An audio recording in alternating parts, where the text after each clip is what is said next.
మోకాలు నడుము భుజం నొప్పులకు పీఆర్పీ పద్ధతిలో చికిత్స చేయబడను.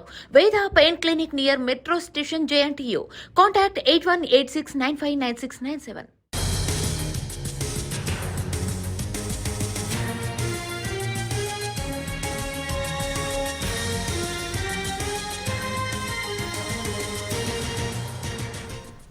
యాదాద్రి జిల్లా అడ్డగూడూరులో పోక్సో కేసు నిందితుడిని పోలీసులు వదిలేయటం కలకలం రేపింది. ఈ నెల 9న ఓ ఇంట్లోకి చొరబడి మైనర్ బాలికపై అఘాయిత్యానికి పాల్పడ్డాడు బాలెంల చైతన్య. బాధిత బాలిక తల్లిదండ్రులు ఫిర్యాదుతో ఈ నెల 10న చైతన్యపై అడ్డగూడూరు పోలీస్ స్టేషన్లో పోక్సో కేసు నమోదైంది. అయితే ఈ ఘటన తర్వాత బాధిత బాలికను హైదరాబాద్లోని బంధువుల ఇంటికి పంపించారు తల్లిదండ్రులు. బంధువుల ఇంటి దగ్గర నుంచి ఆ బాలిక మిస్ అయింది. మరోవైపు నిందితుడు బాలెంల చైతన్య కూడా కనిపించట్లేదు. అయితే అడ్డగూడూరు పోలీసులు చైతన్యపై పోక్సో సెక్షన్ల కింద నమోదు చేసిన నిందితుడిని రిమాండ్కు పంపించకపోవడంతోనే తమ కూతురు కనిపించట్లేదని తల్లిదండ్రులు ఆరోపిస్తున్నారు. బాధిత బాలిక తల్లి ఫిర్యాదుతో హైదరాబాద్ మలక్పేట పోలీస్ స్టేషన్లో చైతన్యపై కిడ్నాప్ కేసు నమోదైంది. ఇదే అంశానికి సంబంధించి మరిన్ని అప్డేట్స్ మా ప్రతినిధి విజయభాస్కర్ అందిస్తారు. విజయభాస్కర్.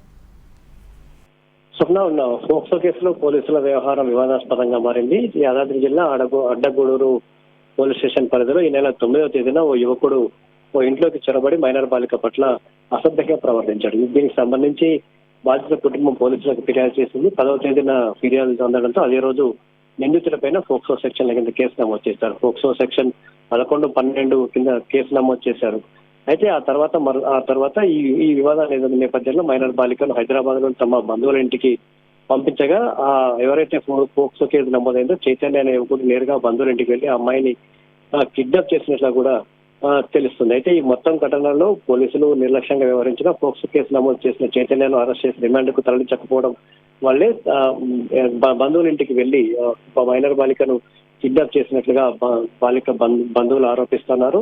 ఈ నేపథ్యంలోనే ఇప్పటికే చైతన్య పైన అడ్డగూడూరు పోలీస్ స్టేషన్ 10వ తేదీన పోక్సో సెక్షన్ 11, 12 సెక్షన్ల కింద కేసు నమోదు కాగా తల్లి ఫిర్యాదు మేరకు తాజాగా మలక్పేట పోలీస్ స్టేషన్ లో కూడా కేసు నమోదైంది. ప్రస్తుతం ఈ ఇష్యూలో మైనర్ బాలికతో పాటు పోక్సో కేసు నమోదైన చైతన్య కూడా కనిపించకపోవడంపై పోలీసులు దర్యాప్తు చేస్తా ఉన్నారు. మిస్ అయిన వారు జాడ కనుక్కునేందుకు ప్రత్యేక బృందాలుగా విడిపోయిన పోలీసులు ప్రస్తుతం నిందితుల కోసం వెతుకుతున్న పరిస్థితి ఉంది. బాలిక తల్లిదండ్రులు మాత్రం పోలీసులు నిర్లక్ష్యంగా వ్యవహరించారు. పోక్సో కేసు నమోదు చేసి చైతన్యను అరెస్ట్ చేసి రిమాండ్కు పంపించకపోవడం వల్లే తన బాలిక కిడ్నాప్ అయిందని ప్రధానంగా ఆరోపిస్తున్న నేపథ్యంలో పోలీసులు ఈ ఘటనను సీరియస్ గా తీసుకొని చైతన్యను అదుపులోకి తీసుకునే ప్రయత్నాలు అయితే చేస్తున్నారు.